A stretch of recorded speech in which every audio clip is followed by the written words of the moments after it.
उसकी माँ की कहानी। गांव के एक छोटे से घर में दीपक, जिसे प्यार से दीपू कहते थे, अपनी माँ के साथ रहता था। दीपू का बचपन कठिनाइयों से भरा हुआ था।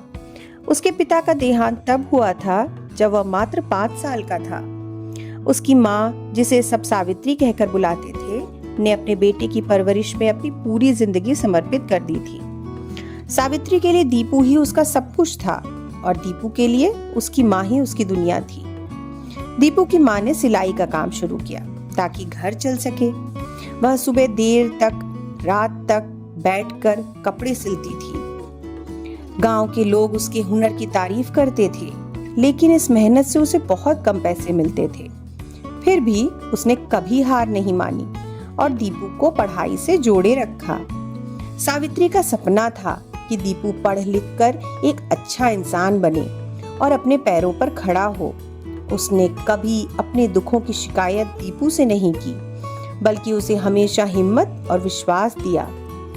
दूसरी ओर दीपू अपनी माँ की तकलीफें देखकर खुद को असहाय महसूस करता था। उसे मालूम था कि उसकी माँ दिन रात मेहनत करके उसे पढ़ा रही है और यह सोचकर वह और ज्यादा मेहनत करता था ताकि उसका सपना पूरा कर सके। स्कूल में दीपू बहुत होशियार था। उसकी गणित और विज्ञान में गहरी रुचि थी और अध्यापक भी उसकी मेहनत की सराहना करते थे। पर जैसे जैसे समय बीतता गया, घर की आर्थिक स्थिति और खराब होती चली गई। सिलाई से आने वाली आमदनी से घर का खर्च चलाना मुश्किल होता जा रहा था। सावित्री की तबीयत भी धीरे धीरे बिगड़ने लगी, लेकिन उसने अपने दर्द को हमेशा छिपाया।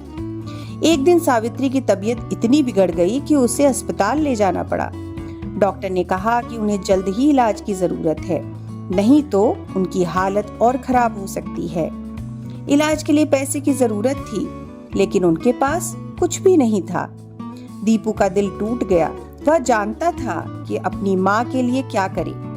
उसने अपने अध्यापक से मदद मांगी। अध्यापक ने उसे कुछ पैसे दिए, लेकिन वह काफी नहीं थे। दीपू ने गांव के अन्य लोगों से भी मदद मांगी, लेकिन कोई भी इतनी बड़ी रकम देने को तैयार नहीं था। उसे पहली बार लगा कि उसका पूरा संसार टूट रहा है। दीपू ने अंततः एक बड़ा फैसला लिया।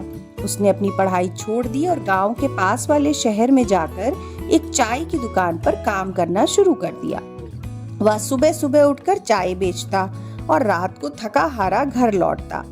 जो भी पैसे कमाता वह अपनी माँ के इलाज में खर्च करता। सावित्री को जब इस बात का पता चला कि दीपू ने अपनी पढ़ाई छोड़ दी है, तो उसकी आंखों में आंसू आ गए। उसने दीपू से कहा, बेटा, मैं ठीक हो जाऊं या नहीं, लेकिन तुझे अपनी पढ़ाई पूरी करनी है। यही मेरा सपना है और तुझे इसे पूरा करना ही होगा। लेकिन दीपू ने अपनी माँ की बात को नजरअंदाज कर दिया। उसके लिए इस वक्त सबसे जरूरी उसकी माँ की इलाज के लिए रुपए जुटाना था। वह दिन रात मेहनत करता, लेकिन फिर भी पैसे पूरे नहीं हो रहे थे। एक दिन गांव में एक संस्था के लोग आए जो गरीब और जरूरतमंद बच्चों की मदद करते थे। उन्होंने जब दीपू की कहानी सुनी तो वो बहुत प्रभावित हुए। संस्था ने दीपू की माँ के इलाज के लिए पैसे जुटाए और साथ ही दीपू की पढ़ाई का भी इंतजाम किया। उन्होंने उसे शहर के एक अच्छे स्कूल में दाखिला दिलवाया और उसकी पढ़ाई का पूरा खर्च उठाने का वादा किया। दीपू की माँ का इलाज शुरू हुआ और धीरे धीरे उनकी तबीयत में सुधार होने लगा। दीपू ने फिर से अपनी पढ़ाई शुरू की, लेकिन इस बार उसके दिल में और भी ज्यादा लगन थी। उसे मालूम था कि यह मौका उसे आसानी से नहीं मिला है और वह इसे खोना भी नहीं चाहता था। कुछ सालों बाद दीपू ने अपनी पढ़ाई पूरी की और एक बड़ा इंजीनियर बन गया।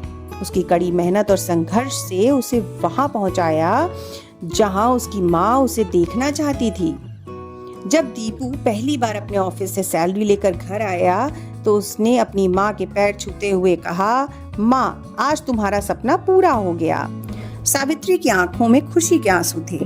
उसने दीपू को गले लगाते हुए कहा, बेटा, यह मेरा नहीं तेरा सपना था। तुझे देखकर मुझे हमेशा विश्वास था कि एक दिन तुम जरूर बड़े इंसान बनोगे। दीपू ने अपनी माँ को एक आरामदायक जीवन दिया और माँ बेटे की यह कहानी गांव भर में एक मिसाल बन गई। उनका संघर्ष और प्यार हर किसी के लिए एक प्रेरणा था और लोग कहते थे कि अगर सच्ची मेहनत और प्यार हो तो कोई भी सपना अधूरा नहीं रहता।